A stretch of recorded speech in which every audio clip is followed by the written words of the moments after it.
તો ગાઈસ મમ્મી happy birthday to you કરી દીધો છે, ચોકલેટ ફ્લેવરનો કેક કાપી દીધો છે. Hi guys, welcome back to my YouTube channel. જય માતાજી એન્ડ ગુડ મોર્નિંગ. તો અત્યારે વાગ્યા છે સવારના 10 અને જેમ જેકીને છે આજે સ્કૂલની છુટ્ટી. તો જેકી તો ઉઠી ગયો છે, છુપાઈને સૂવે છે. જેમ હજી સૂતો છે, નથી ઉઠ્યો. મેં ફેન બંધ કરી દીધો છે એટલે હવે ઉઠવાની તૈયારી છે, કેમ કે એમને તો જલ્દી ઉઠે નહીં, એટલે મેં ફેન ચાઈને બંધ કરી દીધો. જેમને હજી નીંદર ખુલ્લી નથી, ફેન બંધ કરી દીધો તોય પણ એને ફૂલ નીંદર છે. અને નાસ્તામાં બનાવ્યા છે આજે ઢોકળા.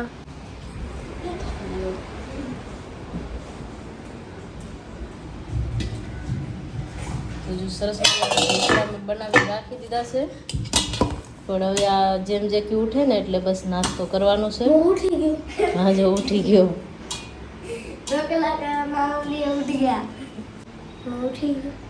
હા, તો જો જેમ પણ ઉઠીને આવી ગયો.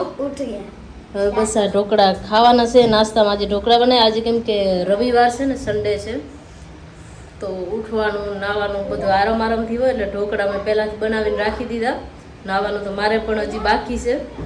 મેં કીધું આરામથી નાસું તો હાલશે. આજે ચાડુ ફટાને બધું કરીને સ્કૂલને કાંઈ હોય નહીં, એટલે બધું આરામથી કામ કરી તો હાલે. તો ચલો, ઢોકળા બનાવ્યા છે સરસ મજાનો. ખાવો હોય તો આવી જાજો. मैं उठ गया हूँ, अभी लालिया को ढोकला दे रहा हूँ.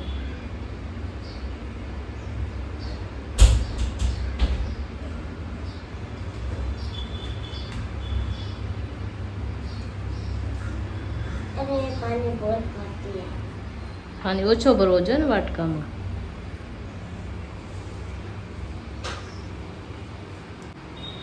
ये पानी का लेके जा रहा है. કમ કરો. ચલો, બરસ કરો, નાસ્તો કરો, બેસી જાઓ. ચલો ફટાફટ. જેમ રાજા હવે ઉઠ્યા છે મસ્ત મજાના નીંદરમાંથી. ચલ, બરસ કરી ફટાફટ. જેમ જેકીને છે ને ઢોકળા બહુ જ ગમે, એટલે આજે ઢોકળા બનાવ્યા હતા. તો જો જેમ જેકી આપણી પ્લેટ લઈને બેસી ગયા છે નાસ્તો કરવા. ઢોકળા સાથે ચટણી મેં નથી બનાવી, અમે વધારે સોસ જ ખાઈએ ઢોકળા સાથે. આ લોકો સોસ ખાય એટલે પછી મારા એકમાં થઈને ચટણી કાંઈ બનાવવું નહીં. તો જેકીને સોસ ખપશે ને, જેમ તો સોસ પણ નહીં ખાય એમ ઢોકળા. તો ચલો નાસ્તો કરી લઈએ. તો ગાઈસ મમ્મી હેપી બર્થડે ટુ યુ કરી દીધો છે, ચોકલેટ ફ્લેવરનો કેક કાપી દીધો છે. હવે આપણાને ખાવો છે. અરે યાર, કપ તૂટી ગયો સવારના. કપ નહીં, કેક તૂટી ગયો. તો જો નાસ્તામાં હતા ઢોકળા અને ખાવાવાળા ખાલી અમે 3 જ છીએ. જેમ જેકીનું એના પપ્પા આજે બપોરના જમવા નથી આવ્યા, એટલે અમે 3 જ હતા. તો કાંઈ બનાવ્યું નથી. બર્ગર રેડીમેડ લઈ લીધી છે, આલુ ટિક્કી નથી, cheese crispy burger, veg crispy, cheese crispy, veg crispy અને આલુ ટિક્કી જ કહેવાય. અને જે મેં લીધા છે મોમોસ. હાફ પ્લેટ મોમોસ સસ્તા સસ્તા નહીં, તેને મોમોસ ભાવે એમ કે. સસ્તા તો 50 રૂપિયા. મારે પણ ભાવે તો. તો ચલો હવે અમે જમી લઈએ. મારે જેકીને ખાવાની છે બર્ગર અને જેમને ખાવાનો છે મોમોસ. એમ હતો કે ઢોકળા પણ બનાવ્યા હતા ને, તો ઢોકળા અમે ખાઈ લીધા, એટલે ખાસ કાંઈ ભૂખ હતી નહીં, બહુ કંઈ ખાવાની ઈચ્છા નહોતી. અને આજે છૂટી છે એટલે કે કંઈક નવીન, તો એટલા માટે બર્ગર લઈ લીધી. અને જેમને ખાવા તો મોમોસ, તો એને લીધા છે મોમોસ. તો ચલો હવે અમે જમી લઈએ. મસ્ત મજાની બર્ગર અને મોમોસવાળા મોમોસ ખાય, બર્ગરવાળા બર્ગર ખાઈ પીને સૂઈ જવાનું છે. મોમોસ તો મારે ગમે છે. તો તે કેમ ન લીધું? કેમ? તો જાતો તો ડોમિનોઝમાં પીઝા લે. પીઝા તો ન મજા આવે. પીઝા આપણે ઘરે બનાવીને એમાં મજા આવે.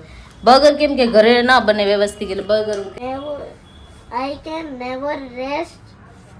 તો જો જેકી લાગી ગયો છે ને રીડિંગ બુક લઈને રીડિંગ કરવા માટે. And sleep. અને જેમ અહીંયા માથો નાખીને સૂતો છે, એની પઢાઈ થઈ ગઈ છે કમ્પ્લીટ. તો એને છે ને જેકીને રીડિંગ કરાવવા માટે બેસાડી. જોતો તો મેચ, એટલે મેં ઝપાટે પઢાઈ કરી લીધી, કેમ કે 6 વાગે મેચ ચાલુ થવાની હતી. T20 world cup, India versus south Africa, कौन जीतेगा जल्दी बताओ. अभी तो हार्दिक पांड्या बैटिंग में है, मैं देख रहा था. फिर मम्मी ने बोला इसको रीडिंग करवा, तभी मैं इसका टीचर बन के, मतलब सर बन के इसको अभी रीडिंग करवा रहा हूँ. और मम्मी बना रही पाव भाजी। अरे sir sorry sorry sir teacher ही बोल सकते हैं, सर को भी टीचर ही बोल सकते हैं। टीच कराने वाले सब टीचर रहते हैं, यस टीच कराने वाले टीचर रहते हैं। बिना पढ़ाई लिखे हमको पता है भाई। बिना पढ़ाई के हमको पता है હા भाई। ઠીક है, तुम રીડિંગ કરી લાગ્યા છે રીડિંગમાં અને મારે છે ને પાઉંભાજી બનાવવાની છે પાઉંભાજી।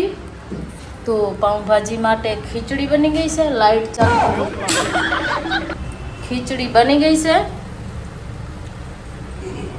હવે એમાં ઘી નાખવાનું બાકી છે અને ભાજી પણ સરસ બફાઈ ગઈ છે। એમાં છે ને એક વસ્તુ ઓછી હતી જે શિમલા મરચો હતો નહીં, મને એમ કે ઘરે પડ્યો છે એટલે હું લઈને આવી। તો ફુલાવર, બટેટા, વટાણા અને રીંગણું એટલી વસ્તુ એડ કરી દીધી છે ને ઝીણા ઝીણા ટામેટા કટ કરી લીધા છે।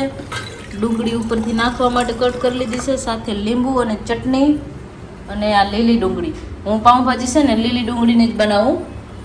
લીલી ડુંગળીની પાઉંભાજી ટેસ્ટમાં બહુ જ મસ્ત બને છે અને એને મિક્સરમાં પીસવાની પણ જરૂર ના પડે। તો ટામેટા કે ડુંગળી હું બેમાંથી એકેય પણ પીસતી નથી ક્યારે।